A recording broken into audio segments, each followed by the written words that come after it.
And welcome, Hoosier fans, to this week's edition of Assembly Call Radio, where each week we discuss the most interesting topics in the world of Indiana basketball. This is our 171st edition of Assembly Call Radio, and it is our 625th episode overall of the Assembly Call, recorded on the evening of Thursday, May 28th, 2020. I am your host, Jared Morris. And let's begin this edition of the Assembly Call how we begin every edition of the Assembly Call, and that is with our Hoosier Proud banner moment. And Indiana is the national champion. When it comes down, Indiana will be champion.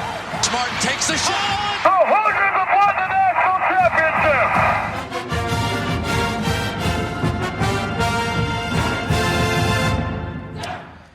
This week's banner moment occurred on Tuesday when Jeremy Woo of SI.com posted his 2021 NBA Draft Big Board ranking the top 30 players in the class. Regarding the 2021 class as a whole, Woo writes, quote, "There's a legitimate level of excitement among those in the know surrounding the long-term potential of next year's class," unquote.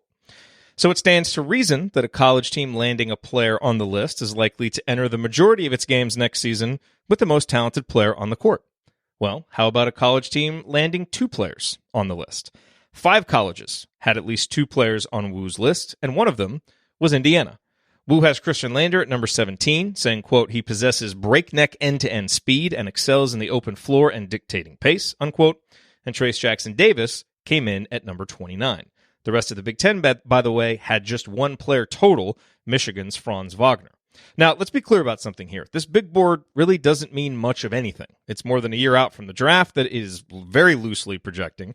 It doesn't include players who are testing the waters for the 2020 draft, and frankly, Woo has never been one of my go-to NBA draft analysts, so don't put more stock in the actual projections than they deserve. But the inclusion of Trace and Christian Lander on any such list does speak to an important general point about the steadily improving talent at IU. While we've spent plenty of time discussing the improvement at the back end of the roster, where scholarships are now being used on solid 4-star players instead of being treated like lottery tickets, the reality of college basketball remains that you better have multiple NBA-level players headlining your roster if you want to have a legit shot at hanging a banner. With 2 5-star talents in Trace and Lander, Indiana has that. If someone else on the roster can make a leap onto the NBA radar, perhaps a Jerome Hunter, maybe even a Jordan Geronimo down the line, then watch out. Things are looking up for Archie Miller and Indiana. Now let's just hope they get a chance to prove it on the floor. All right, now let me introduce my esteemed co-host for this week's show. To my left. He remembers the days when a movie cost $1. Heaven help you if you ever decide to pop your collar. Play hard, but remember, fake hustle is a crime. He's the coach and it's Tonsoni time. You know that feeling when you first started dating your significant other and you'd hear them talk? That's how I feel every time you have an Archie Miller drop. Coach, what's on your mind? That's a first. That was good. Just thinking about, we kind of know where the roster is now. We'll be talking about Justin Smith in the next segment here, but that obviously is the big news of the week. Caught a lot of us quickly by surprise last Friday. And, we'll get into that in detail. I do think that the guys are kind of ready to come back, and hopefully the middle of June when maybe workouts are allowed.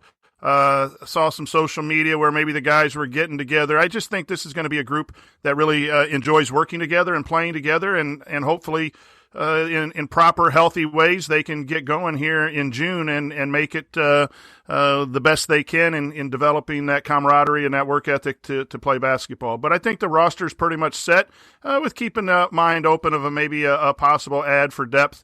But we kind of know where we're headed now, and it'll be interesting to watch it the rest of the summer. Absolutely. Okay, and to my right. Analyzing players, finding every wrinkle. He hasn't ever hosted, never lifted a finger. He's got all the answers. Well, let me quickly add just one thing about this. Dude just interrupted his own jingle. 90% of his basketball opinions are moronic. Ryan, what is your rant on the last week in IU basketball? I just want to clarify for everyone that was me talking about someone else. It was. Do you remember who you were talking about? Was it Bill Simmons? It was. Yeah, because I say that a lot. Yeah, I think we're going to talk about it, but the Justin Smith departure was the big news of the week. And A lot of people, the Indy Star wrote, had a tweet out at least that it was a big blow to Indiana. And I think that a lot of people, when they actually look below the surface of this, it stinks to lose a guy of Justin's talent level. But looking below the surface of this, it's going to open up a lot of opportunities for Archie Miller and Indiana and the staff to just figure things out, and a lot of opportunities for a couple players who really look like they deserve more playing time. And so it could be the kind of thing where it's a move that's good for both sides of the equation, to get Justin somewhere that he's more comfortable, a system he's more comfortable in, and a chance to go do something else. And, maybe find a coach that fits his style a little better. And for Indiana, really a chance to open up the floor to some guys who really earned playing time at the end of last year and maybe got overlooked a little bit, down the stretch. And because Justin was a guy, given his talent level, you had to play 30 minutes a game. And now those minutes are going to be open to guys who really were on the floor during some of Indiana's biggest moments last year. So I'm sure we'll get into that and talk about that. But I wrote a piece about it on the Big Lead, and I really think this is a great opportunity for Indiana. By the way, if you are only listening on the podcast tonight or wherever you're listening, you're really missing a treat, which is Ryan's beard, something that in 9 years doing the show, I haven't had the pleasure of seeing. Now, are you trying to stress test your relationship by growing out this beard? Are you going for a Wolverine look? Like, what's... She actually likes the long hair. I haven't been able to get a reading on the beard, but really the only reason this is here is because I feel like it's weird to shave your face when you can't cut your hair, because it creates that weird crossover area in here where you got to figure out where the sideburns go, but you're still shaggy on the back and the side. Like, I just, I'm just waiting until I can get rid of the whole thing. And none of this is permanent, or do I like any of it? So I just want to clarify that. But man, what are you? Really, just a good blanket statement for the entire pandemic experience that we're having. Pretty None much. Of this is permanent, this is my we don't this like is any my of statement on it. Yeah, it's art, really. Coach, do you have any hair comments? No, mine is kind of permanent. I'm going to be staying with it, and I just need donations of razors would be okay. But I appreciate you asking. Absolutely. That's what we do here on the show, Coach. All right, so here's what we're going to talk about this week. We've got a few college hoops headlines that we will get to. And then, this was always slated to be our episode where we talked about Justin Smith. We just thought it would be a little bit more in the vein of talking about how he would look in an Indiana uniform next year. So I guess, nice timing for Justin to announce his grad transfer now. So we could just keep our same schedule, still talk about him, but instead we'll talk about the impact of him transferring. And then, as we always do, we will answer your questions, and we got a lot of good ones this week. So all of that coming this week on Assembly Call Radio. Before we get to that stuff, remember to continue supporting our friends over at Home Field Apparel. Website, homefieldapparel.com. The promo code is Assembly20. If you're looking for something new, they've got some new fleece sweatpants made out of the same material as the Bison hoodie. By all accounts, by all reviews, they are incredible and comfortable and soft. And so if you're looking for something new to wear while you are at home, that is definitely an option. Then, of course, you can go there and see all of their other great IU gear and the 70-plus other schools that they have deals with. And then, if you want to support a local food bank, they still need your help. Go to foodpantries.org or feedingamerica.org, and you'll be able to get connected with a local food bank in your area that you can help support. Okay, guys, let's go through a couple of interesting headlines, just kind of general college hoops headlines, and then, one about Indiana and its announcement of the academic calendar. The first one, and this came out Wednesday, I believe, the recruiting dead period has been extended through July 31st. So basically, there's not going to be any summer recruiting. Coaches can't go out and do evaluations. There's not going to be a peach jam. A lot of those events that we've come to, we look forward to kind of following in the summer. You see guys rise up the charts. You see guys disappoint. You see offers made. All this stuff where coaches are out evaluating. That's not going to happen. And so, look, obviously there's the real world impact of that, of, all the events and the people who work at these events and just, things people enjoyed watching and going to. Those aren't going to be there. Coach, as I try to kind of take this news and look down the line at what it might mean, we've seen a lot of transfers recently in college basketball. I really wonder with the upcoming recruiting class, next year's recruiting class, where right now you would see a lot of offers go out, a lot of, evaluations being made.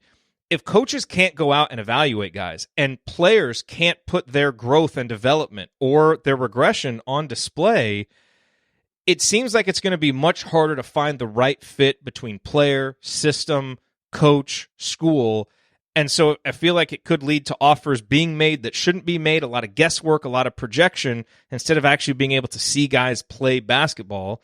And as you know, as well as anybody, guys at that age, there's a lot of development happening, a lot of improvement, So I'm really worried that we're going to get a lot of bad matches just out of necessity, because there's only so much that you can do watching highlight tapes of games that are months old and then interviewing a guy on Zoom. Do you buy that as a down the line impact of this? I do, but it's a different type of work. Your coaching staffs are going to have to find a different way to try to evaluate, because it's just the way it is. But yes, you do wonder if decisions are going to be made that aren't normal, where you see kids at AAU, they get to come on campus for their officials during their junior and their senior year, and so they're making it based on a conversation or what they believe instead of what they see, and then all of a sudden they get into the program and things. So down the line, I would not doubt that that's going to happen. But what you have to do as a coach is you have to find new ways. You have to talk to people, other coaches. The hard thing is, and I say this as a high school coach, AAU is good for evaluating talent at the top levels of NCAA basketball, because they're playing with talent and against talent. In high school, you might be a Division I guy playing with a couple of Division IIIs, or maybe just some other guys that are playing ball, and we always send 3 guys at the D1 guy when we're playing, and you don't see them what they can do. So it's a different type of evaluation. So coaches really got to sit down and say, what kind of player do I want? And in some ways it can benefit, because it's more of an interview, right? If you're talking about guys that fit in, the buy-in guys, the guys that want to work hard, you might be able to spend more time doing that than just evaluating the athletic talent. So in every time when there's a tougher situation, I think this is an absolute tougher recruiting situation, the good coaches look for the opportunity to, okay, where can it help me? And I'm going to really do a lot in the Zooms, in the meetings, to really try to discern if this kid's going to come in here and work the way we want him to and fit in the way we want him to. So maybe you spend more time than you normally would. And so for every tough situation, there's got to be a benefit too. But yes, it will lead to some mismatches in selections down the road. Right. Yeah, I think the one thing that's going to be very important is staff cohesion, because everybody's got to be on the same page when they're reviewing film on a guy, and when they've gone to see him in the past, maybe gone to a high school game, whatever. You have to rely on your staff members to have a good read on that kid and be, hey, I saw him argue with his coach on the sideline. That was not a good look. I'm not sure this is a guy who's going to fit in here. Or this guy was trying to get his teammates involved. He was a leader. You've got to rely on the guys around you, because Archie Miller didn't get to go to all of those games. That's just not the way it works. And these AAU events is an opportunity to kind of see everybody, and they aren't going to be happening. So it's going to be a lot of relying and trusting your staff, and also trusting the video guys who are breaking down all the highlights and come to you with recommendations and all of that stuff. And it's going to be working the phones to a lot of coaches, a lot of high school coaches, coaches that coach the kid, coaches that coached against the kid. All of that. Rely on the relationships you've built. I also think because of this, we're going to get a lot of kids staying home, staying closer to home. And I think that is going to be interesting for Indiana, because they have built up relationships with coaches over the last few years. Can they rely on those coaches to be like, hey, this guy may be a borderline IU guy, but he's going to dive on the floor every time. He's going to do this. He's going to do that. Can you trust those coaches? Do you have a good relationship to them to not just be selling their guy, but be selling a good player who will fit your program, that kind of stuff. So I think that's what's going to be very important. And again, as Coach said, it's hard to tell with high school, because you're not facing guys necessarily who, are on your same level all the time. So it's going to be fascinating. I do think you're right that it will lead to some mismatches, but everybody's in the same boat on it. So it's one of those things where there's already a lot of transfers. We're already living in this world. I think we'll wind up seeing more, but at the same time, if your staff is on it and you've got great relationships built in with coaches across the country, you may be able to weather this pretty well. I think, too, Ryan mentioned relationships. That's a big part of AAU. When a coach sits at a gym in an AAU event, they're not necessarily evaluating talent. They're just making sure the athlete sees them there to continue building that interest. If you're really interested, you bring 2 staff members or 3 staff members, and that is recognized by the recruit and the players. Where it really hurts is your younger kids, where you evaluate the freshmen and the sophomores who are playing AAU, and maybe that young man who has popped, you want to go see him play. But a lot of times, by the time you've identified your board, you are now planning. My son, when he was a manager, he had to get books of itinerary out for coaches to go see, and it was based on numbers of times they wanted to see and make sure every coach got to see him, but it was more of the relationships. And that's exactly right what Ryan said. Phone calls, Zoom meetings, you can still win the relationship battle, because ultimately I think most players go to play for coaches they want to play with and have a good relationship with, as opposed to anything else. And so you just got to find a new way to do that than sit on the end of the court when they're in that last year of AAU. Yeah, and the other thing too is it's going to hurt a guy who is maybe ranked low right now that developed physically or really worked on his game. He's not going to have a chance to showcase that. Like, I think this was around the time where Jordan Geronimo really went from off the charts to on the charts. I was going to say that too. He's a guy who really popped. Yeah, and so, the other thing to look at with this is if the transfer rule is changed next year, it would certainly be easier for players and coaches to get out of a bad fit if guys can just, transfer without having to sit out a year. But the other thing that you may see, because of, maybe some guys who are ranked low that would have gone up the rankings and gotten a higher offer, you may see some really, really good players at the mid-majors that wouldn't have been there otherwise, but they're there just because they didn't get a chance to get seen, and so they stayed at the local smaller school. And so those are just some things to look out for. There definitely will be at least a 1-year kind of cascading impact of this not being able to go down. But, Coach, I think you're right. The good coaches will see it as an opportunity, and they'll find a way to use it to their advantage. The other thing I want to mention here in segment number 1 is that Indiana did announce its academic calendar. And so if you didn't hear this, basically the bottom line is that from Thanksgiving through February 7th of this upcoming year, all classes are going to be online. And so essentially what Indiana wants to do is when kids go home, it's going to start August 24th, the fall semester. And so the actual semester will go through December 20th. But again, post-Thanksgiving, all the classes will be online. So basically what Indiana wants kids to do is go home for Christmas and not come back until the second week in February and just have more time. You mean Thanksgiving? Go home for Thanksgiving and then not come back. Christmas. Oh, yeah, sorry. For Thanksgiving, yeah, and then not come back again until February. Just to, again, I think what Indiana's doing on a macro level is really smart about just trying to balance, let's have campus, let's get people back here, but let's try and be smart about it. The question will be, and I'm just curious if you guys have a thought on this, how that and we don't know yet. We're going to have to learn more, but how do you think that might affect college basketball if students, aren't going to be around for that length of time? Does that affect the players? And then, of course, I don't think any of us are expecting very many, if any, fans to actually be in attendance. But certainly if fans are going to be in attendance, then Indiana's not going to have their students there because those students won't be on campus. So that is probably the secondary concern because I don't think that's even going to matter. But it is going to be interesting to see what happens with the players and how they might be dealt with a little bit differently than the regular students. I think they have to be dealt with differently. I think that college, the NCAA has just made that apparent. I mean, college football players are allowed to go back onto campuses this week, and I think the Pac-12 is really behind the 8 ball and saying they'll be June 15th or something. It's so, and they're already going to be back and they're behind everybody else. So I think that we've already agreed that athletes are going to be treated differently, and athletes can be on campus and take remote classes. I mean, that's still, available to them. Yeah. But I think what you'll get is a lot of kids staying in their campus dorm and doing their classes or their campus apartments and, off-campus apartments and doing classes from there. I don't think everyone's just going to go home. I think that's the idea.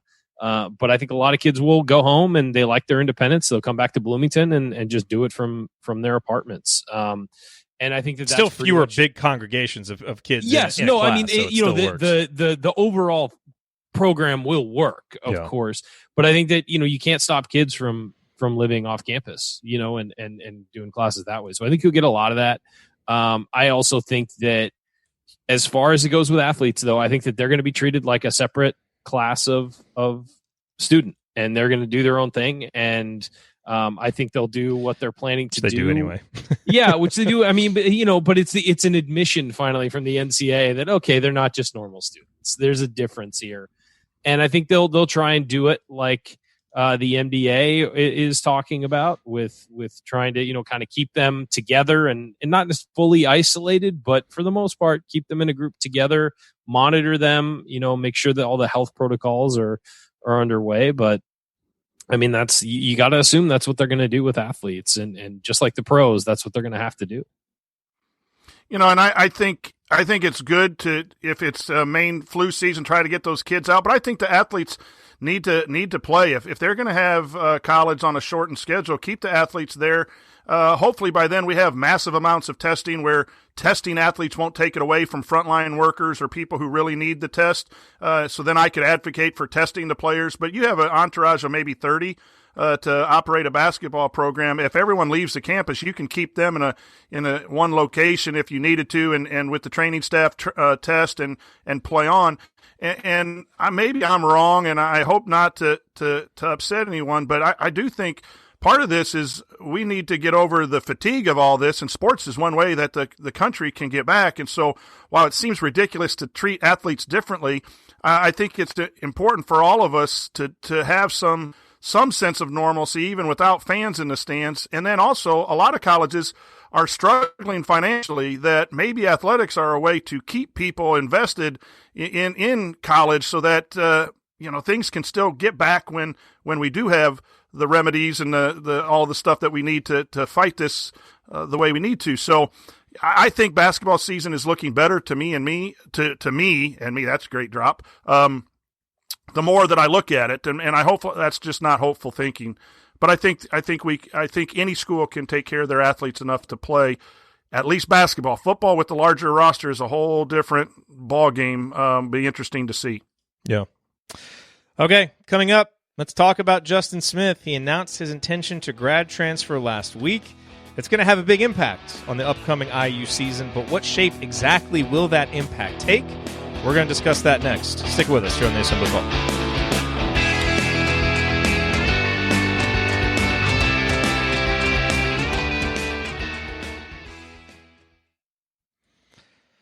Okay. Hello, everybody here live. Good to see you all. We continue to appreciate you guys coming and hanging out with us live every Thursday night, even as, not a ton of news and, not a lot going on. I certainly look forward to a time when our first segment doesn't always have to end kind of talking about that. And maybe at some point we just, shouldn't address it until there's big news. But I do kind of feel it's like every week there's like kind of a little piece of news that is kind of relevant and gives us a little bit more of it's like one more puzzle piece to what it's going to look like, come November. So, I know there's a little bit of fatigue about that topic, but I also want to make sure that we at least address it and update those who may not be, following it on a day-to-day basis like we are. But anyway, nice beer, for those all Indiana fans. I was on a Zoom talk with coaches from Ohio and Florida last night, and my good friend from St. Xavier in Cincinnati gave a presentation on motion offense. It was an hour and 45 minutes of discussion of flares and curls and screening angles, and I couldn't sleep last night. I was so excited to talk about motion offense. That is awesome. So I ran in high school as a sophomore. I was on JV. We had a really good varsity team. I get kicked up to varsity at the end of the season, but I was on JV and we ran the mover blocker. And then as a junior and senior, we ran motion. So it was like, because our coach got fired. And they went to like the semifinals of state in California and got fired somehow. Like it was a big deal. And then so it was like there could not have been a bigger flip in offense, like from one year to the next. So yeah, I appreciate a motion offense discussion. I agree. We know your thoughts about the mover blocker. It's just hard. It's so hard to do, and it's so hard to watch at times. And notice Virginia won a national title when they moved away from being so strict with it, because when they had NBA dudes. Well, I mean, that's part of it too. Yeah. But they had those same guys the year before. You know, I mean, no, it's the problem with the mover blocker is it slows the game down incredibly, which is fine if that's what your goal is. But if you get behind, it's really hard to come back if that's all you do. And that's why Virginia did learn its lesson, to open it up and do more one-on-one and allow that talent to kind of take advantage of, the fact that they're talented. See, Ryan, I don't know. I believe you can run motion and still play with pace. I don't understand why coaches motion and play. Yeah, run motion, which is a blocker mover too, but you can get shots earlier if you wanted to. But motion can be run with an up tempo. I think a straight motion offense can be run up tempo. And you hear a lot of coaches saying, "Well, it's not today's game and it's not fast paced and kids won't play it." Well, you know what? Kids like to win and kids like to score. I can get a guy 20 points running motion. I mean, North Carolina runs a version of the motion offense. Like they're always high in tempo and that secondary break and all that stuff. While it's set, it filters into a motion offense. Like I mean, you can play up tempo with motion. It's just a matter of how you do it. Yeah, it's just emphasizing how you take shots and where you get the shots within the offense. And the way you cut, all that stuff. Teams will play that version of blocker mover because they're a little less talented, and that's a way to shorten the game.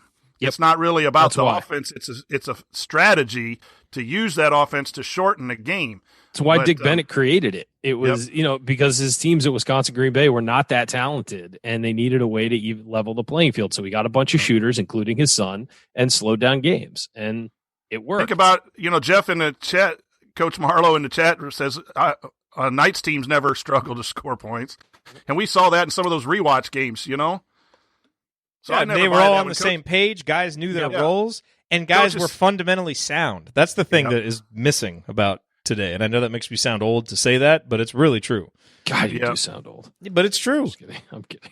The fundamentals of passing. Pace. Yeah. The game is meant to be played with pace, but appropriate pace where you're not tossing it all over or shooting every 5 seconds. Well, it's also about knowing where if you got a group of guys who play together for a few years, they can play fast together in any offense because they know where each other are going to be. You move the ball with tempo. Yeah. You know where your next move is going as soon as you get the ball. This shot isn't going to be open, but he's going to be cutting right there every time. Give it there. Then I'm going to go cut. Then, it's almost like playing a symphony piece or something. What you may have the sheet music in front of you, but you know what's next. And that's interesting because this guy, my friend, said he teaches his players to use their imagination. And so when you think there should be a flare, then go set a flare. If you think there needs to be a curl, go set it. We'll fix it in the film, but use your imagination. It's a lot of feel. Yeah, and he charts every screen, every cut. One of his assistants, he has 8 assistants as a high school coach in a private school, But he charts it all, and then he tells kids, "Hey, you set 5 flares in a row. You got to make a variety of moves." Yep. And they went UCLA do it. Yeah, under 500 to winning 15, 16 games in a Cincinnati Catholic League in 1 year. It's just such a pure offense, man. Well, I didn't mean to get on a tirade with. No, this is great. This is a basketball podcast. People like hearing us talk about offense. It's like anything else. You can script something, script movements, and if they're smart, that will kind of raise your floor for how effective you're going to be. But you just can't replace teaching concepts and then having guys on the same page about the concepts and then having guys being able to go out and then apply the concepts to what happens in the moment. That's when you get kind of magical offense. It's like teach them how to play. Well, think back. We often, kind of use some punchlines about Crean here with the offense and turnovers and all that stuff. Think about how that team played offense the last 2 months of 2016. I mean, everybody was on the same page. Like, you think back to that Maryland game, and Yogi's just driving and whipping around passes to Colin Hartman because they're moving just, and that obviously, wasn't exactly a motion offense by any means, but you had that kind of choreography and guys understood the concepts. And so, and they just played well together. And that, when the teams are playing offense like that, it's beautiful to watch. So, anyway. Concepts, baby. Concepts over scripts. I loved how at one point Crean with the Hulls and Zeller tandem was running some triangle concepts at one point because it's like you want to isolate the shooter. If Oladipo would be the isolated driver and then Zeller would be the isolated post guy, and it's like you pick your poison. Who do you want to double? Because you double one of those guys, the other two are going to kill you, and it was really interesting. Also, for everyone, I retweeted a Mick Cronin minute-and-a-half little speech about, I think it was in the middle of the year when they were losing, but it was good of talking about, he goes, we'll start winning when we get humility on the basketball team. Good luck. Yeah, but it speaks volumes when you serve each other, and that's one of the things we talked about last night. The first thing we talked about in motion offense was servanthood. He teaches, you got players to each other. You have to be servants to each other by screening and cutting and second cutting and taking the ball to the action, all that stuff. But it's really interesting on good coaches come back to teammates helping teammates. Mm-hmm. And Mick Cronin found a little bit because he started winning in the second half of the season. But it was it was a really good segment. If you're into that kind of stuff, go find it on my Twitter feed. As I've always said, it's not just humility. You got to have the pride too. You got to combine the two, because if everybody's just being humble and serving each other, then who's taking the shots? You know, like you got to also kind of know what you Tonsoni can do kids. and have. Yeah, well, we know they are. Got to get in the Tonsoni paper. kids and the Phillip kids. Everyone else pass. So it's all about shooting. No chicks will go out with you if you're not in the paper. That's right. That's right. Got to get in the paper, man. Okay, let's talk Justin Smith, fellas. I'll do a little intro, and then we'll just kind of see where this goes. A lot of different angles that we could go with it. So, Let's do it. by the way, just so last week, because Ryan, you weren't on here, I got a little message like mid show, like late show, that Justin had graduated from the Kelley School of Business. So I was like, oh, Justin graduated from the Kelley School of Business. And like, kind of in the back of my mind, I was like, huh. What's that mean? Yeah. And then, Hey, of course, smart kid, a day man. or two later. He's always been a smart kid. Great kid off the court. Congratulations to him. That's a big achievement. 3 years to graduate from Kelley. Yeah. I mean, he gave himself the chance to go find an option that may be a better basketball fit. I don't really, I don't begrudge him that opportunity to go do it. Nope. So. Okay, let's do this. You know what I appreciate? That our coach didn't go on a radio show to throw him off the door. I mean, if he didn't feel, I think the difference I'm there. teasing. No, but it is important, because I had a feeling you'd say something about that. I think there's a difference. Like, I think Archie thinks it's the right decision. So I don't think he would bash him. Like, he thinks it's the right thing. I think Matt Painter legitimately didn't think it was the right thing for Eastern to go. So I think there's a little bit of a difference. He was mad he went to Michigan is what I think. Yeah, but is he even at Michigan? We don't even know what's happening with that. I don't know. I have no idea what's up with that. They haven't acknowledged it. It's a very strange situation. Because he's not a graduate, there might be some class stuff that has to be figured out before he announces. Or maybe Juwan Howard went and watched the film and was like, wait, this guy really can't shoot. Like, I know you said he couldn't shoot, but like, he won't shoot. Like, well, all right, let's dive into this. Okay, let's do it. We'll start in 30 seconds. So we're right at the top of the 33rd minute here on the Are there any particular angles that you want on this besides just kind of doing the obvious stuff? Well, we can talk about Justin first and who he was and what kind of player he was, and then let's move into who this opens opportunities for, because I think that's the biggest storyline for Indiana. Yeah, I agree. Hey guys, it's Gene Steratore, CBS officiating analyst and retired Big Ten basketball official. You know, I have never listened to the assembly call, and to be honest, I don't intend to. But if you listen, make sure you ignore anything Ryan says about officiating. He's really good from the seat of his pants, but I wouldn't trust him on the court with a whistle around his neck. Time has proven him wrong on virtually everything. Take care. We'll talk soon.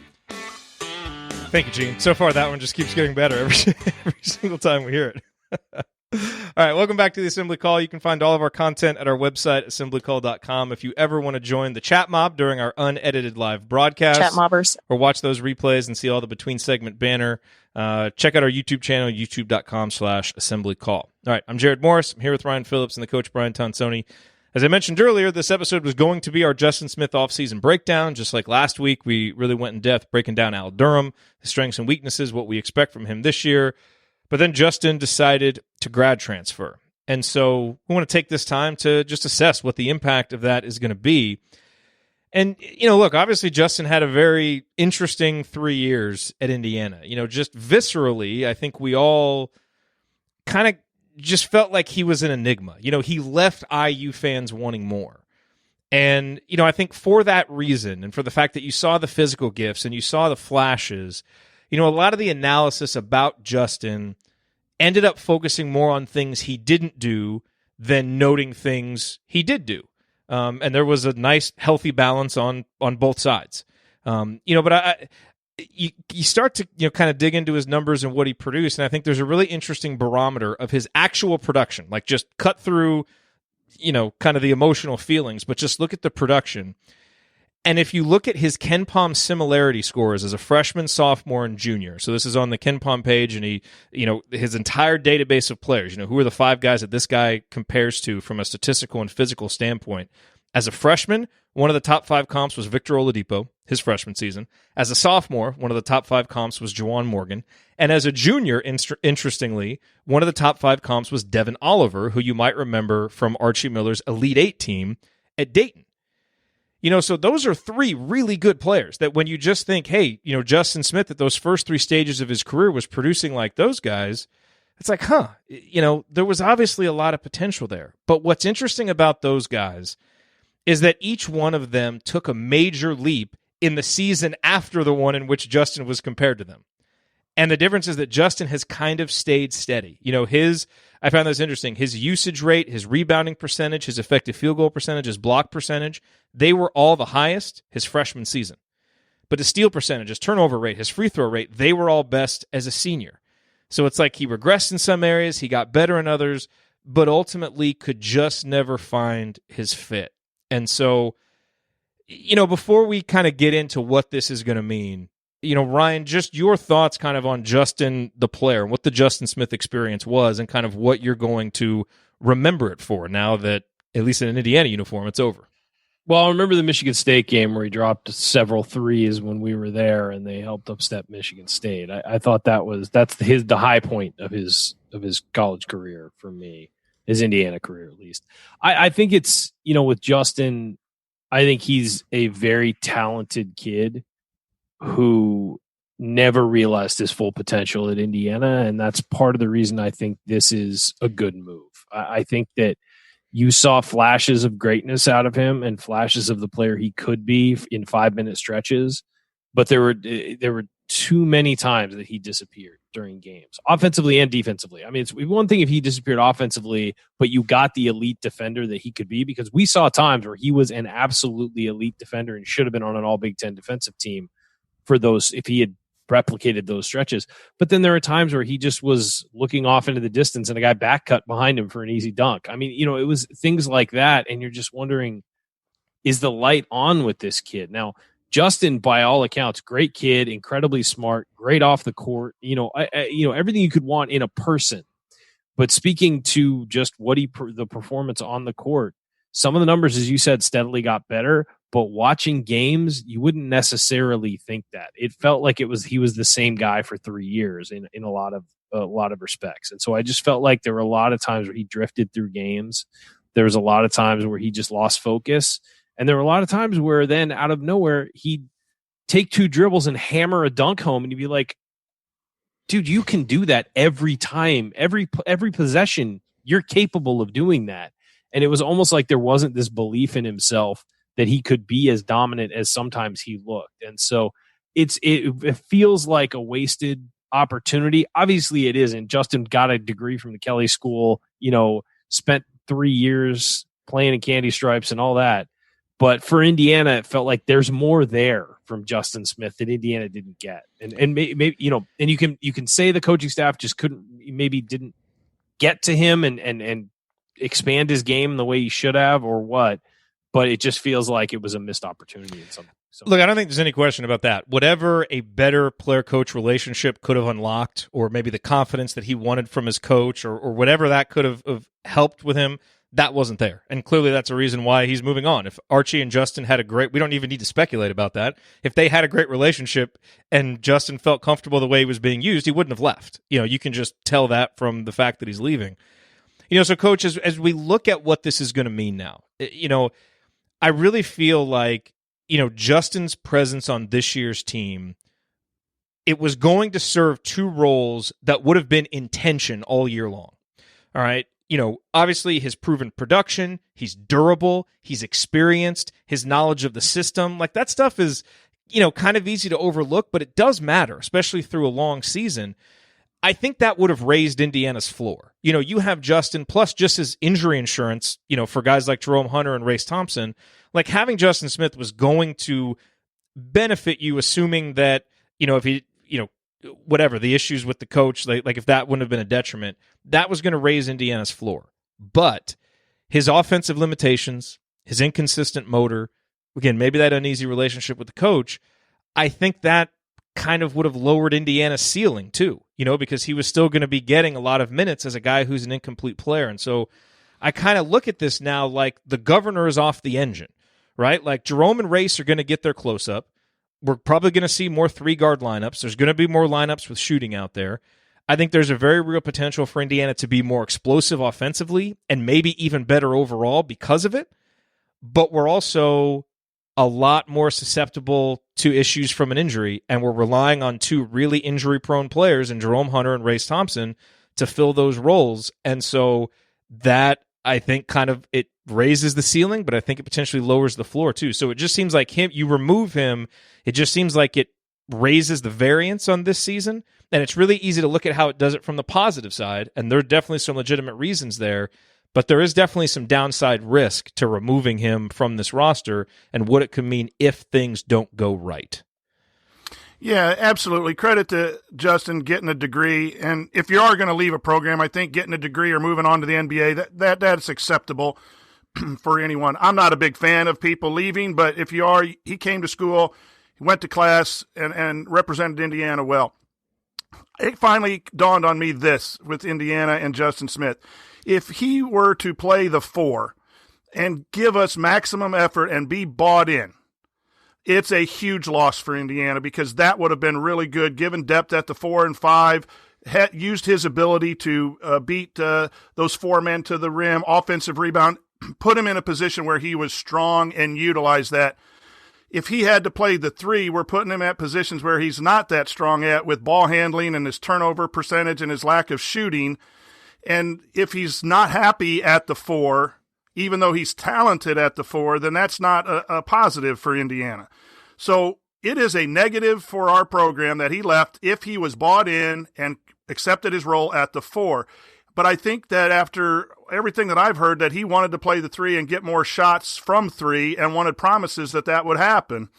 Well, that just doesn't – that's not good for Indiana, the team. That's good for Justin Smith, the player, but it's not good for Indiana, the team. And Archie Miller is in control of the team. I used to tell our parents in parent meetings, it's an upside-down triangle. The player and the parent are going to be the point of the triangle, and I'm going to be the base of the triangle. And it doesn't match up because I have to be worried about the base, everyone in the program and the whole program, and so does Archie Miller. And so I think it just came down to a win-win for both people, Archie and the team, and that. So overall, I think Indiana is in a better shape overall because I don't think the desires of Indiana met what the desires of Justin Smith and his family wanted in a program. So yes, the talent, the rebounding, the defending is going to be missed. But if it's not bought in, then that is talent that is not used to its potential, and that could be more of a negative than a positive, and that's when you just have to go to that next man up and hope that the injuries don't come and you develop people and maybe bring a guy in if you need to for depth purposes, but you move on and you handle it respectfully as both Justin and Coach Miller did. So I think it's an overall good move for Indiana. Not ideal, but I don't think there was much choice for either party in this one. It's worth noting that if Justin wants to shoot more, and I hope he goes and gets the opportunity to do that and works on his shot. We've been saying he needed to work on his shot since his freshman year, and there's a hitch in it and all that stuff.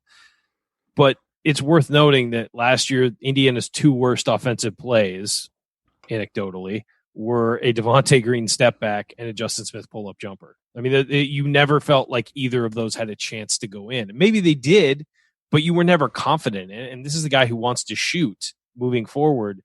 You're right. It's not in Indiana's best interest to have that be part of the offense. You'd rather have Jerome Hunter out there if you want somebody to shoot. And Jerome Hunter, especially within, a year under his belt. So I just think that, again, it's a situation where you're right, Coach. The desires of the player did not match up with the desires for the coaches or the team and what works out best for either. So this is kind of one of those splits where you're kind of like, okay, yeah, I understand it. And it doesn't feel acrimonious at all. All right, so then the question is, and Ryan, we'll go to you first since you're the president of his fan club. I mean, is Race Thompson ready for his close-up? Because he's going to get more minutes.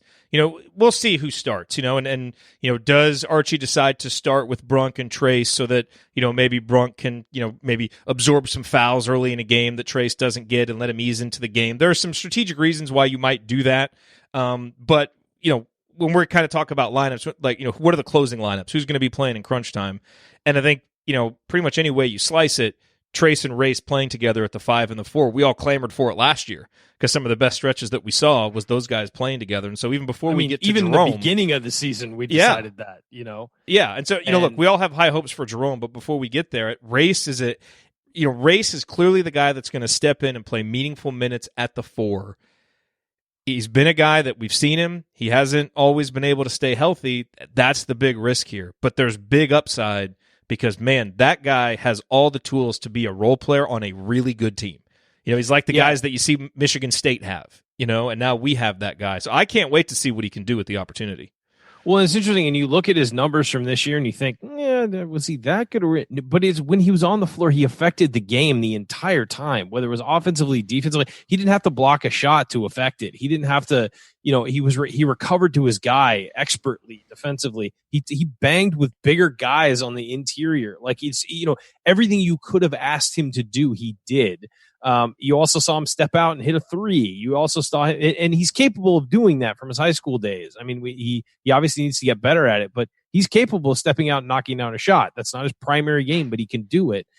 He scored around the hoop. He got better at that as the season went along. As he got more comfortable playing at the college level, remember, he was essentially half a freshman entering this year because he missed so much time in his what would have been his redshirt freshman year. And his sophomore year, he suffered injuries too. So you're right. It's an injured guy, and you're relying a lot on him. But this is a guy who I think towards the end of the season has established himself as one of the more reliable players on Indiana's roster this year. He may not have been tearing it up minutes-wise, but you knew you were going to get effort, energy, and he was going to play the right way when he was in the game. He was going to go get rebounds. He was going to play defense. And if he got the ball on the block, he had the ability to turn around and put it in. He'll get more comfortable with that last one and with the offensive side of his game. But you knew that guy was occasionally you'd see him once in a while lose a guy. But that happens to everybody throughout a game defensively. In general, he was as in tune with the defense as anybody on the court. And I think that's a guy who you have to have on the floor as much as possible. You're right. He may not start. You may start Trace at the 4. I think Trace probably wants to play the 4 as well to be able to step out on the floor and prove he can shoot. But I think throughout the game, you're going to see those two guys, Trace and Race, are the best post combination Indiana has. And I think they're going to see that next year. And I think that he's going to have to play a lot of minutes. And I think he's ready. I mean, as long as he's healthy, he's ready. We saw it from him this year. He's ready. Yes.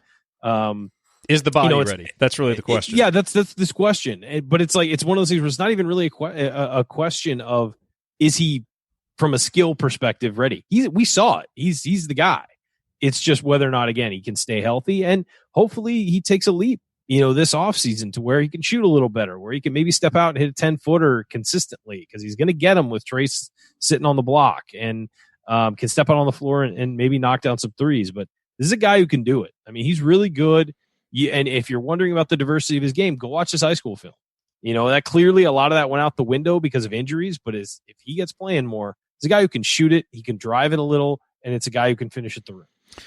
Coach, the other guy that obviously people are excited about and that will get more opportunity here is Jerome. And I think he's an interesting guy that, has some potential to play the 4, although I'd like to see him guard that position before I'm really excited about that just on a matchup-independent basis. I think he can do it against the right matchups. But I will say, I think one guy that gets lost in the shuffle every time we start talking about lineups and start talking about what's going to happen, even before this, was Armaan Franklin. And the biggest thing that you lose with Justin Smith is the defense. I think we all agree that was kind of the most reliable part of his game. Archie is a defensive coach, and if Armaan Franklin can show that he can hit a decent percentage of his threes, I think he's a guy who stands to potentially get more minutes because he's one of those other guys that has a real defensive mindset. If he can learn to play defense a little more with his feet than his hands, that we saw last year, which he's going to be a sophomore, I think he'll be able to do that.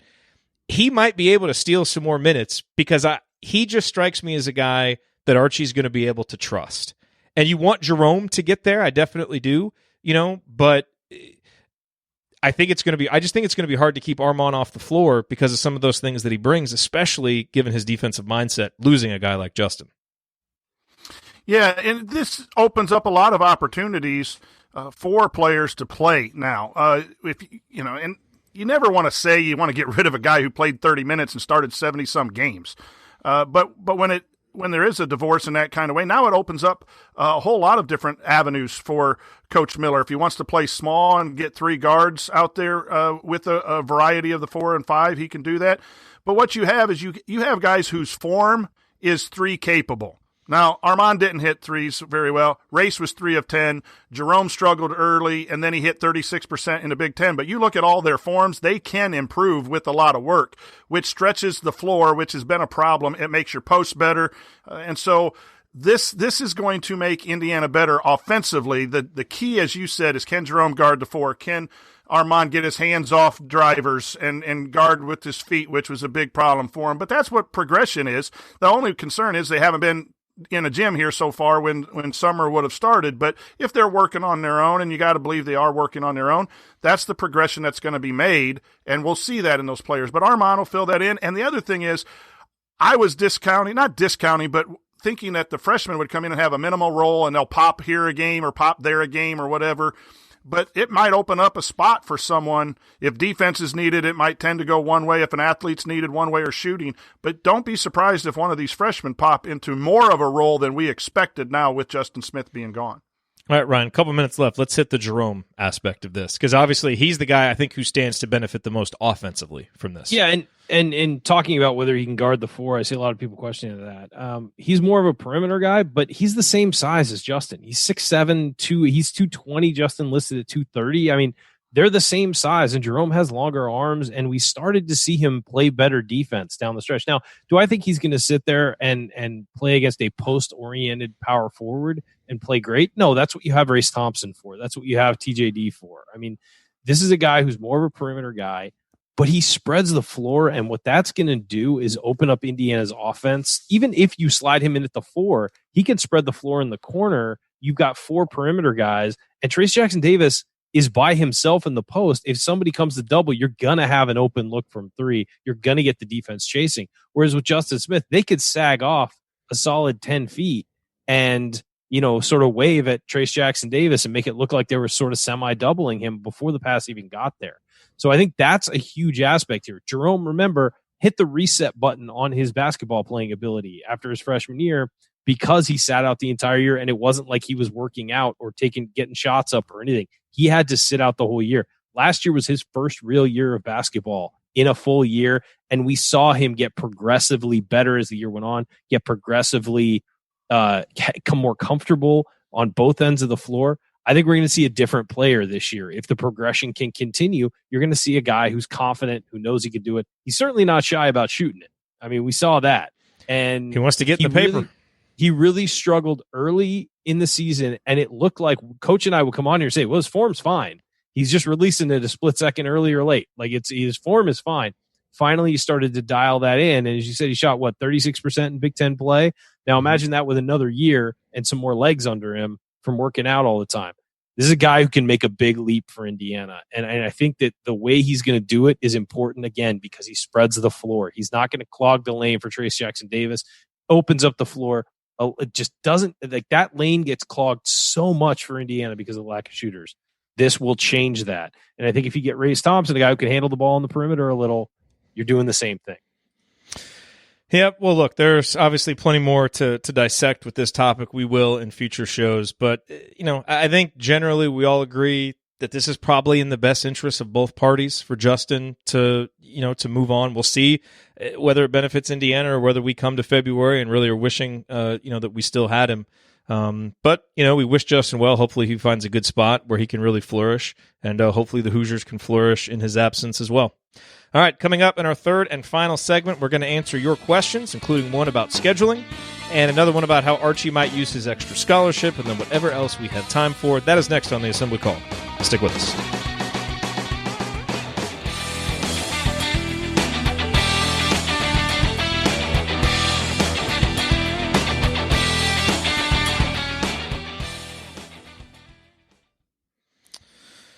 Okay. The other thing,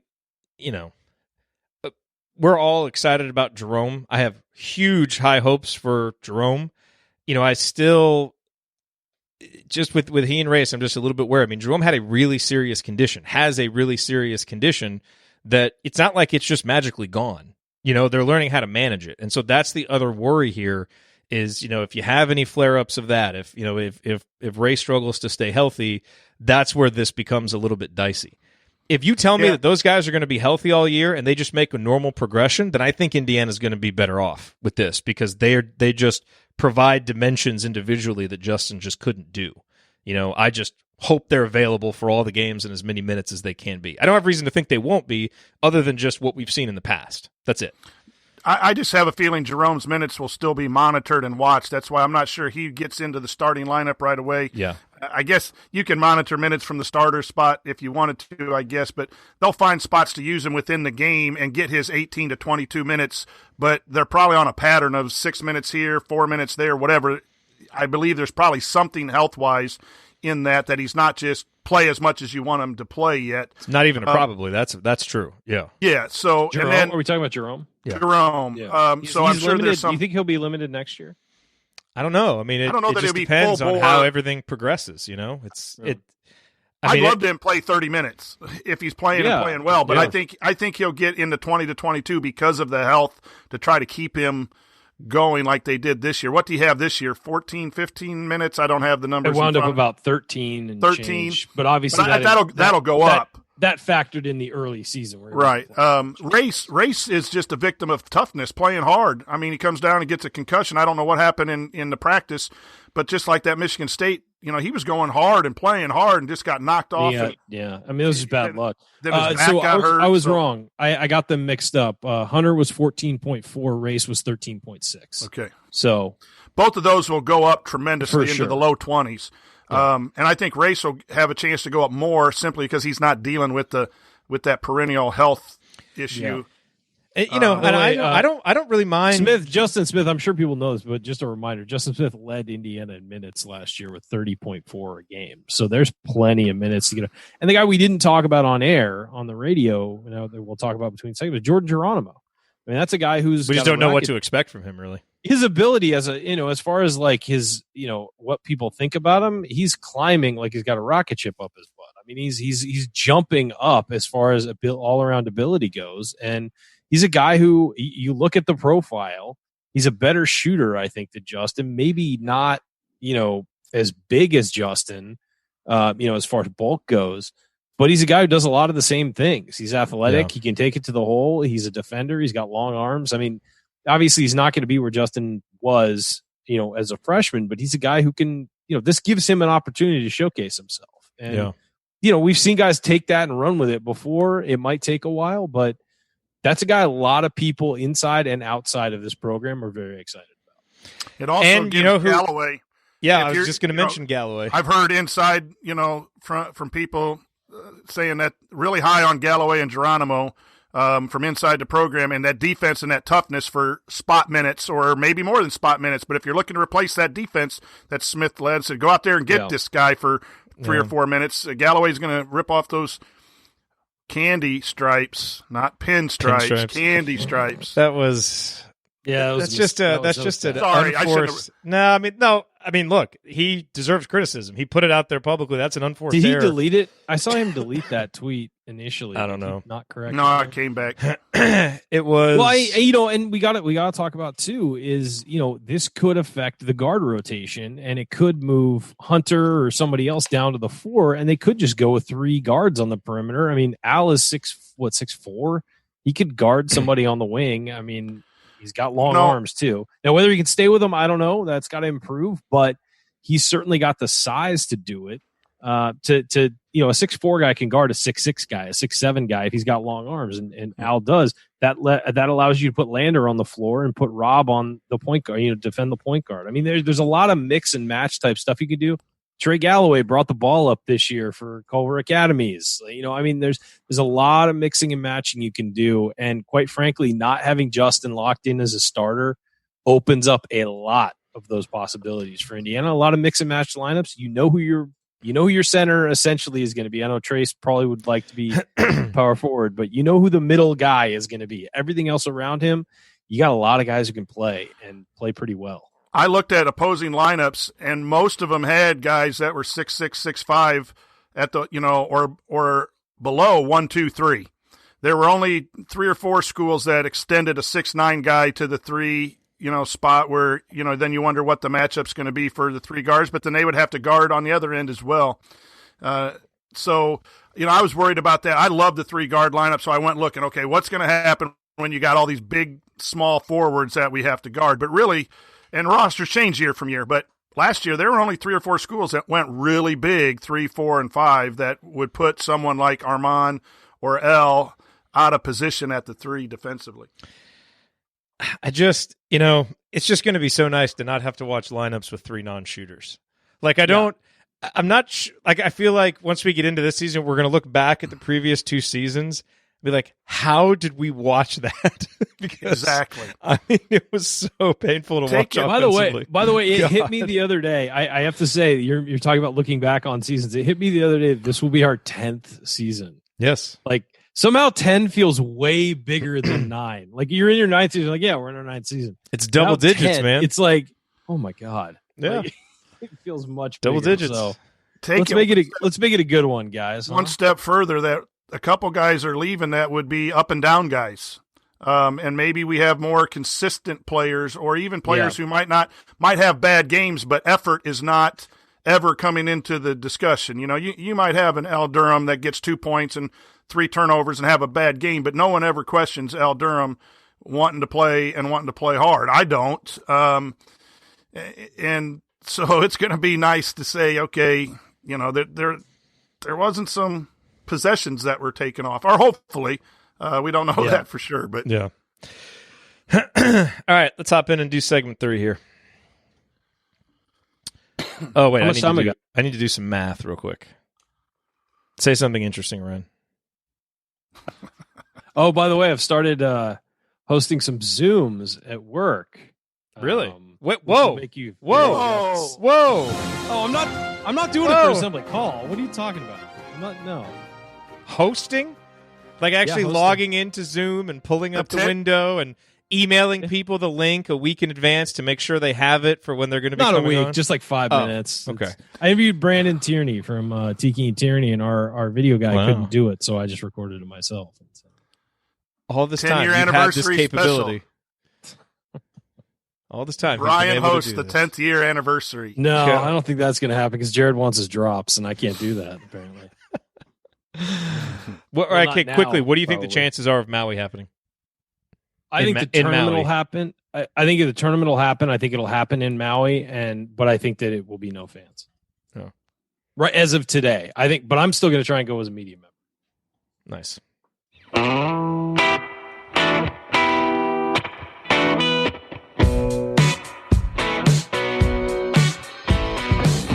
What's up, y'all? It's Devontae Green giving you the green light to watch Assembly Call after every IU game.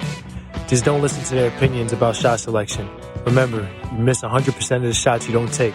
Go Hoosiers. Thanks, Devontae. Welcome back to the Assembly Call. I'm Jared Morris here with Ryan Phillips and the coach Brian Tonsoni. Remember that you need to be subscribed to our email newsletter. We send out a weekly IU news roundup even during the offseason. And after every game, we send out a detailed post-game analysis. Text IU to 66866 or go to assemblycall.com. That is IU to 66866 or go to assemblycall.com. All right, guys, time for the mailbag. All these questions submitted via our private IU basketball discussion community at assemblycall.com/community. And let's hit Jeff's question first.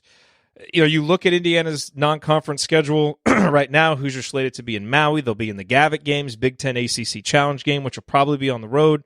Crossroads Classic against Butler. It would be nice to have kind of a marquee home game, but just generally for the schedule, is there a matchup out there that you guys would like to see Indiana get? Not Kentucky, not Arizona, like not one of the ones that we often talk about, but is there one that you would love to see Indiana get on the schedule?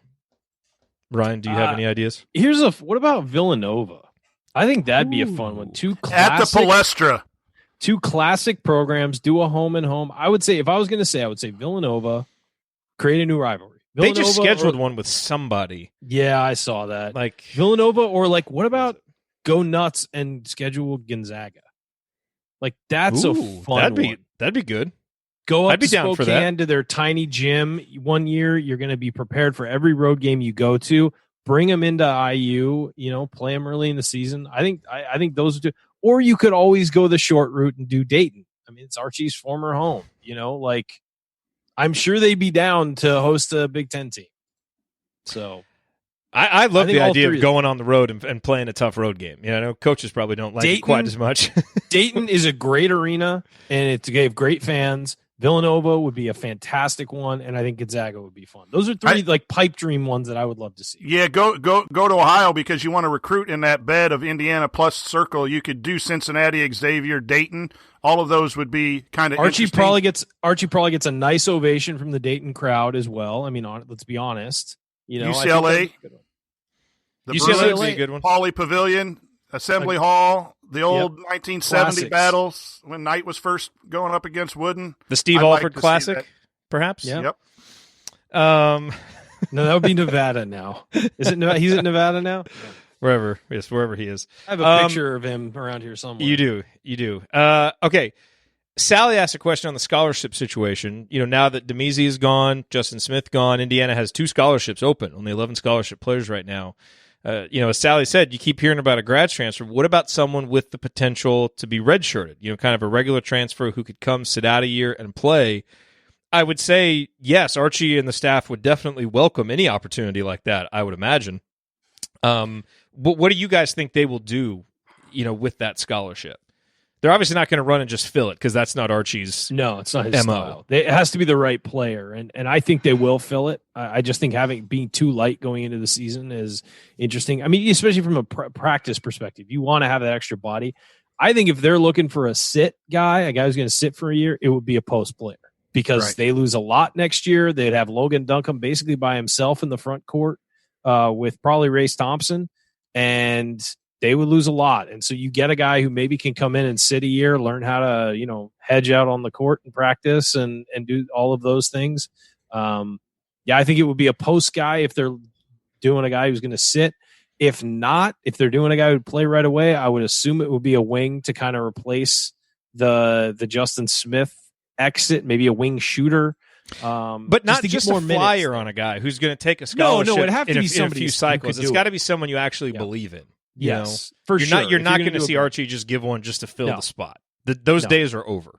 He would rather go into the years with 10 scholarship players than have one filled by a guy he doesn't believe in. I think he'd give one of those to a walk on rather than fill it with a guy who he doesn't know and doesn't believe can help the team. And Archie's played small before. That if the post got thinned out by injury, you got 3 to play the 5 if needed to. You could go real small. He's played small, so I don't think it's a pressing need. And you got to be careful so you don't ruin the development of the guys that you now have in. It's got to be a really good fit. Yeah, I agree with that. So it'd be interesting to see. You just got to watch the names. Like I think there was a guy. It was a guy from Virginia. No, St. John's. There was a guy from St. John's who's a pretty good player. Now I think he's a grad transfer. But look, it's almost like every other day there's like an interesting name that's popping up, either as a regular transfer or as a grad transfer. So, keep your eyes on it. I'm sure Indiana will be, and if they are able to find an opportunity to fill that scholarship, they definitely will do that. Real quick, Coach, we got about 10 seconds left from Patrick. Do you think this will be the first year Archie does not have to coach effort? And how does that change things for coaches? 10 seconds. Yes, and it's just a pleasure when that's out of the way and you can focus on the other things that help you win. Yeah, I think you're right. Okay, that is going to do it for us on this week's episode of The Assembly Call. If you want to see us do the show live, join us at assemblycall.com on Thursday nights for the live broadcast of our Assembly Call radio recording. And don't forget to go to assemblycall.com or text IU to 66866 to join our free email newsletter. Special thanks to Bob Thompson for producing a lot of the music that you hear on the show, and thank you for listening. We will be back again to talk with you next Thursday night. Until then. Take it from me, Max Bielfeldt. Keep your calves flexed, your elbows in, and your eyes on the rim. And go Hoosiers.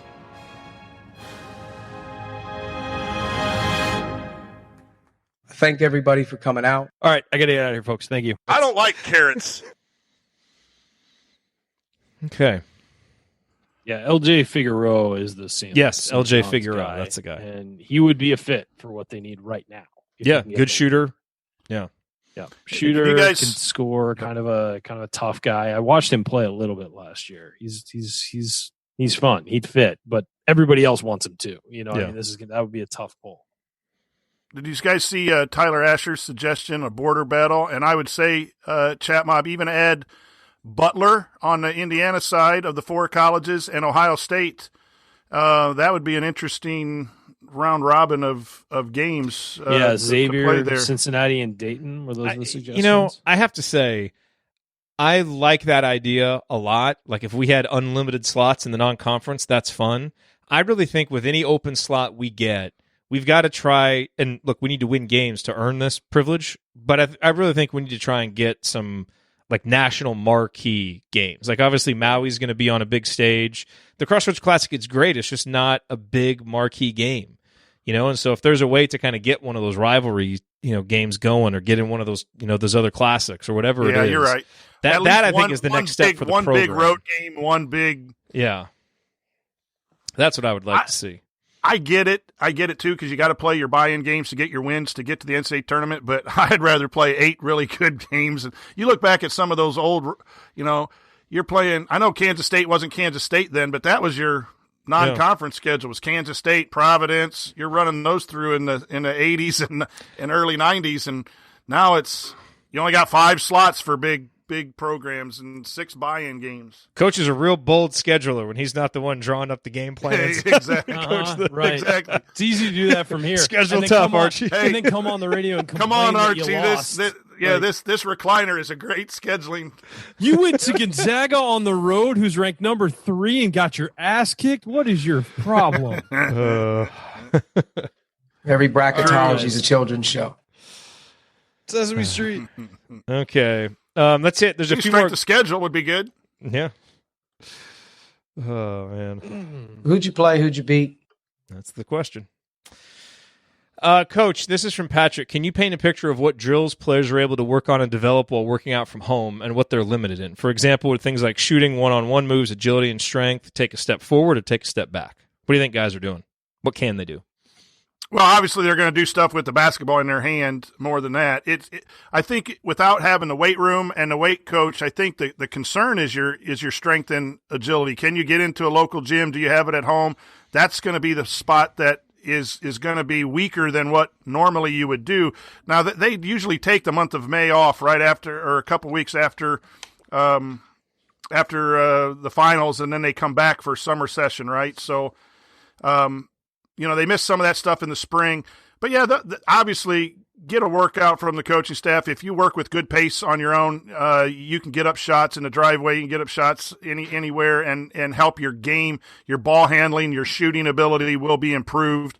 Can't work on defensive scheme and that's another concern, too, because you need to teach that even in small segments of off-season work, even if you don't have the whole team. But the strength one is in the way the game is going now, strength is the big concern.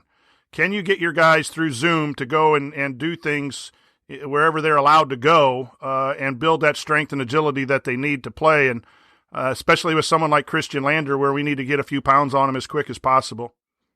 Were you impressed by the bicep curl video on social media from Christian Lander? Nope, didn't even see it.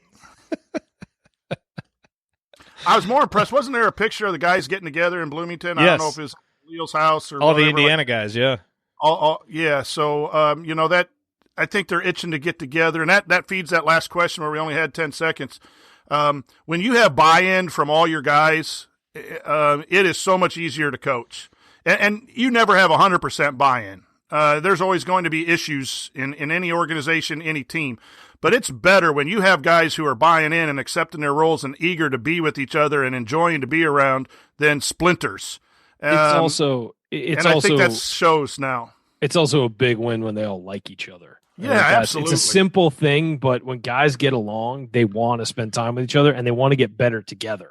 They want to help each other and they want to work together. The Bronx Bombers won and they hated each other, but that's abnormal, Yeah, well, there were also 12 major league teams at the time or something. They all three of us like each other, right? We wouldn't. Yeah, it's that Bottoms guy that messes up the chemistry. That Bottoms, yeah, exactly. Brian's being all right, guys, stupid I gotta go. Enjoy it and live it up. Okay, enjoy. I'm glad you enjoyed the beard. It may not be here next time. So, bye, guys. Well, we'll be waiting on pins and needles. See you, man. Let's see. Last question. Eric said here's the thing about the workout too, Jared. That no matter you take your best player and your hardest worker, and they're working on their game, but they never work as hard without that push from the organization and the coaching staff and that. And so you hope you have enough guys that are driven individually, but it's never as good as obvious. I mean, I'm being Mr. Obvious here. And so that's another, we're trying to do that with our high school guys, trying to keep in touch with them, trying to get them out in their driveway, but it's just not nearly the same. You wish it were, but the two concerns for me are defense. Are you putting in your defense?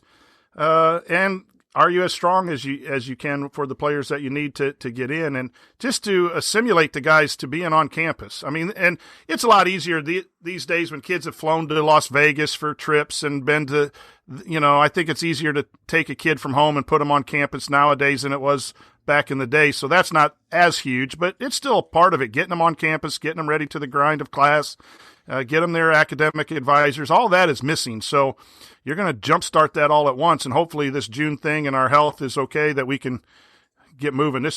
I'm excited about this year. I'm excited about every year, though, but I think this team is together as much as possible right now mentally, and I just think it's got to be better, and that's ultimately with the news of this week. I feel a little bit even better, even though it's a physical loss.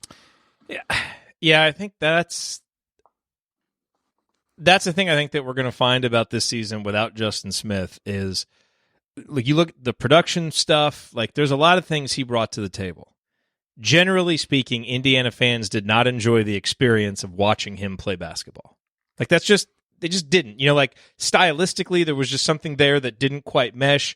I think part of it is that it was a bad fit, between player and system and coach. And, like, I just think those things didn't fit. And it's hard to watch things that don't fit. And lineups didn't fit. Like, it just, it always felt like you were kind of having to run uphill, with some of the lineups that were out there. And it's like, well, yeah, this guy's talented. But a lot of times, fair or not, he was kind of the piece that felt out of place. He and Brunk, right? And Brunk, obviously, there was a lot of discussion about that last year, but then Justin too. And so when you remove that and now guys can slide into some other roles and the offense, it feels like it's going to fit a little bit better, that's going to be a lot more obvious than defensively some of the small little things Justin did, which the coaches clearly really appreciate, of being in the right place, kind of being really understanding the defense as well as everybody. Most of us aren't sensing that on every possession, so like that's not going to change in the viewing experience, but I just think there was something about that just didn't fit. And when you remove that, I think that's going to make the experience of watching the team play more aesthetically pleasing. Now, hopefully the wins come as well, but I just think there's going to be an element of that. And credit our fan base, and every fan base can get crazy and have its rose-colored glasses and all that stuff and be overcritical, and every group does. But our fan base is smart in general, depending on where you sit on whose fault this is and that is. But we're generally smart, and one of the things we're smart about is playing hard. Yeah. And showing that you care about Indiana. And I know there are some schools where it's more of a minor leagues to the NBA and all those things, but that's just not Indiana basketball. And I'm very careful because, Justin is a really good young man, smart, got his degree. But, you have Devontae and Justin who, throughout the 3 years that Archie's been here, there's been some Instagram posts that were somewhat questioned about the coach being too tight or too, not letting people play. It just was bad mixes.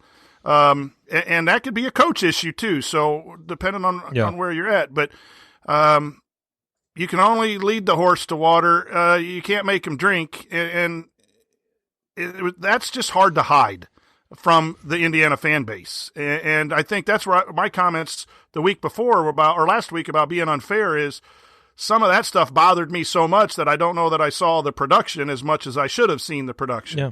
And to some extent, I don't apologize for that, because that's what I see. That's what I fell in love with Indiana basketball, and that's what I think Indiana basketball should be.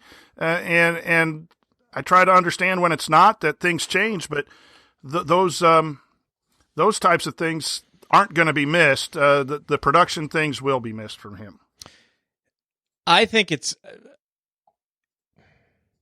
absolutely think that his production is underrated by IU fans. Yes, I would. I also think it's justified. And I think when it's silly, but I think when you see in a goodbye message saying pinstripes instead of candy stripes, like, it's a little detail. Look, it's the little things, but little things matter. Right. And that's just something that a guy who's bought in, that's not a mistake you make after 3 years. It's just not, like, if you are embracing. And so I thought the same thing. When I first saw I it. think there just wasn't an embrace there, on either side. So I got text about that. My son, who is a manager, he, not to throw him under the bus, but he said pinstripes. I mean, that's a source of pride. Yeah, those candy stripes, whether they're good or bad, depend on everyone else in America. Probably thinks we're goofy for wearing them and loving them, but that's who we are. I mean, I got my basement painted in cream and crimson, and that's who we are. But I agree with your statement there. That's what I first thought when I saw it, and other people had mentioned that too. And if that's petty, so be it. But the buy-in guys, it's so much easier to coach buy-in guys, girls on your teams, because then the other things take care of it. We won a sectional this year. Why? Because we had buy-in. Did we have perfect buy-in? No, we had issues. You always have parents. We had a guy who decided to go somewhere else at the end of the season. But for most of the part, they liked each other and they got along, and you can't hide that. And I think that overshadowed a lot of the productive parts of both of the players that we felt that way about. Yeah. I just think ultimately it was a relationship that didn't work, and sometimes that happens, and hopefully you can part and wish each other well.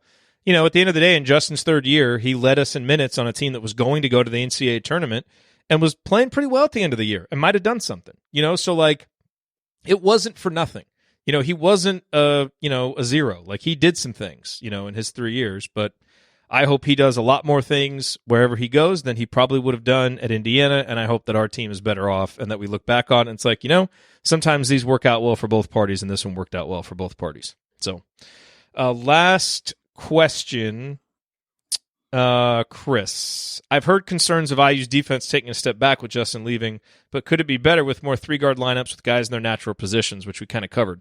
My understanding is the pack line is designed to stop penetration, and last year it seemed like they struggled with that aspect, and that led to open looks. Al was playing out of position. Rob never really seemed 100%. With Al and Armand playing more at a natural wing position and Rob or Christian more on the ball, this seems more like the right personnel for the pack line. Could the defense be better with this lineup? Oh, absolutely. And it's not a knock at Justin at all. It's just another year in the system. And I do think part of Al's struggles defensively is because he had to play quicker guards. If he's going to be able to, if they decide to play him at the 3, those guys are more, 3 and D types. Every once in a while you get a guy who can drive from that spot, but it's more like Al, and so it moves people down. The question would be is, can Lander come in and be the defender that Rob was on the ball? Because on the ball pressure of your point guard is very, very vital in this defense. Or maybe Rob guards the point guard and you put Lander or whoever you have starting at the 2 guard. I do think it will be better. I think Joey Brunk will be better in situations. I think maybe a year of having the coaching staff will make a decision on how to do the ball screens and all that better fits his personality or his ability to do things. But I think, yes, it will get better. It was in the 30s, 26th, I think, in KenPom. I look back at tempo. I did a thing this week for us in the community on tempo, and Indiana's tempo went from 250 to 215 to 206. I think that's got to be a lot better. And their offense got better, but not nearly enough. But I think that's personnel driven. So, I think the defense can be better because the team is ready to be together. I think a lot of the problems defensively last year, Jared, was when things didn't go well offensively. The team hung their head and then gave up a 20-2. Who was it? Jay put together the stats that we played better on the road defensively. Much better defensively on the road. Think about this, everyone. Go back. We were in that Penn State game and then gave up a run at like the 11-minute mark, 10-minute mark. It was a 6-point game at Maryland with 12 or 13 minutes to go, and then gave up a 20-2 run. And so when we got blown out on the road, it was more of a pouting, woe is me situation. Now some of those kids are back. Guys, they're not kids. Guys are back. So we got to fix that if any of those guys were responsible for that. But again, if the offense is flowing, you get fired up to come back and play defense, and you should play defense no matter what. But this team has shown that their defense really went south when the offense got stagnant. And then, it just kind of rolled down the hill. So maybe a lot of that helps with the defense as well. Here's the other thing to think about with the defense, too, is transition defense is going to be affected. And last year when Indiana was playing poorly, transition defense was a culprit. Now, part of that was the offensive doldrums, and then you're not hustling back, or it's a live ball turnover. But the other part of it, go back and look at what Archie did at Dayton. His first 3 teams at Dayton, where again he's kind of working with another guy's players, getting his system in. They were in the top 100 nationally in offensive rebounding percentage. So they really were, because of the makeup of the rosters, they were hitting the offensive glass because they needed to for offense. And look, his third team at Dayton, they were 87th in the country in offensive rebounding percentage and went to the Elite Eight. But none of those defenses were in the top 72. His first 2 defenses at Dayton were both sub 100. His final 3 years at Dayton, where he's got his system in, he's got his players recruited, their offensive rebounding percentages in terms of national rank, 337th, 205th, 288th. Their adjusted defensive efficiencies, 30th, 15th, and 43rd. And it's always been part of Archie's philosophy, and I think generally a pack line deal, that you're going to sacrifice some offensive rebounds to go get back and get your defense set up. Well, when you're playing Joey Brunk, Trace Jackson-Davis, and Justin Smith, guess what? You're going to need to go get offensive rebounds because you have the personnel to do it, and you need the extra points. That's, you got to get the shot volume. So that hurt Indiana defensively. Now what you're going to see is more lineups that are offensively balanced, that aren't going to have to rely on those offensive rebounds. And frankly,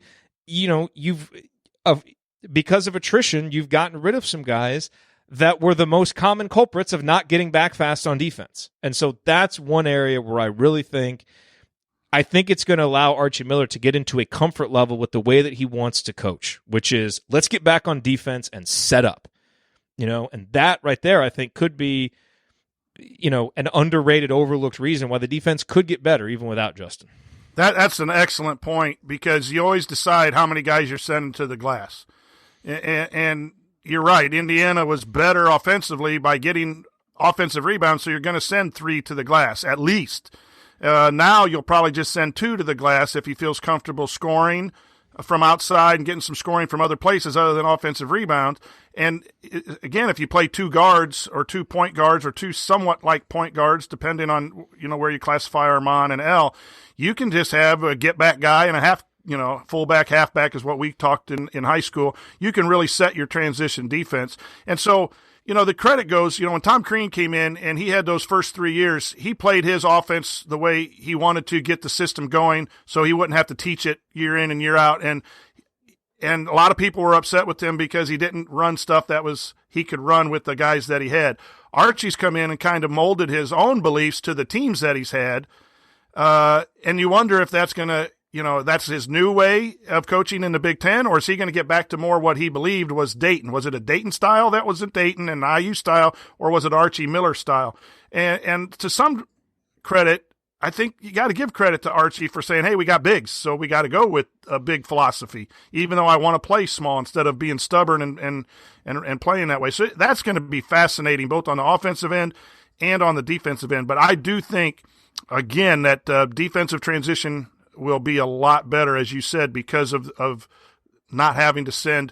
I mean, if you don't send Justin Smith to the glass from the 3 spot, you're not taking advantage of his strengths.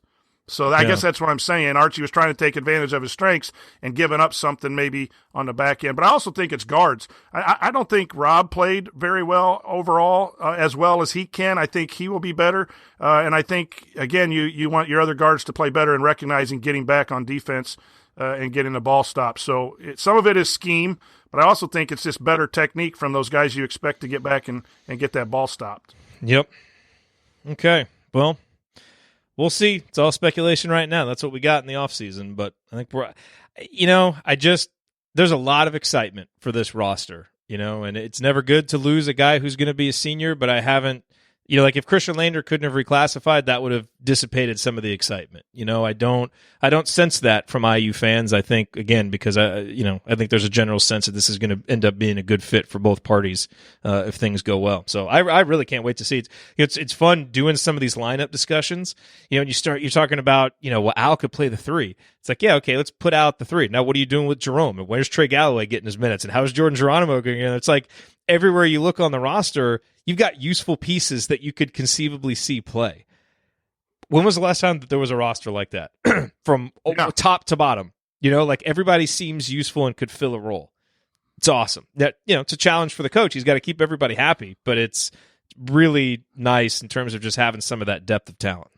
And in Archie's third year, he had a chance to see guys for multiple years and really pinpoint what kind of guys he wanted in here. Where at, his first year and second year, he might have had to take a chance on a guy based on position or whatever. A Demese that didn't work out, Forster didn't work out. You got to roll the dice sometimes. Well, now he's had a little bit more time to see these guys, and all 11 of these guys have something that you wouldn't mind seeing them out on the floor. Obviously, some are better than others at this point just because of experience. But you wouldn't mind seeing a zone defense against IU and throw Anthony Leo in there if he's going to play, and you wouldn't mind any of those guys redshirting. There's just so many options right now because you got guys that are really fitting into, I guess, the blueprint that we're hearing. So, but we would be excited no matter what. I've known this show now for 5-6 years, and we've always been excited. Here we are, almost a half decade since our last NCAA tournament game, but we are still excited. We're going to get there. I tell you, anything sports. I'm watching horse racing, Jared, on the computer, yelling for the 5-horse to come in.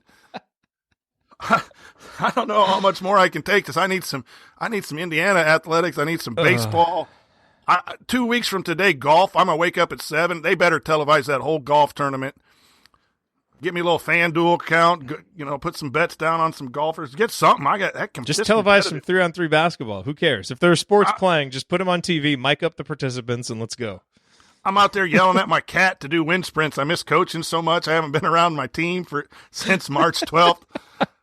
Got the whistle out, trying to get him to shag the ball. It's really bad, man. I got some issues. That should be your entrance to TikTok. Is a channel where you're coaching your cat like it's basketball, and the cat just sits there doing nothing. Yeah, that would probably go viral on TikTok and make you even more of a superstar than you are. Yeah.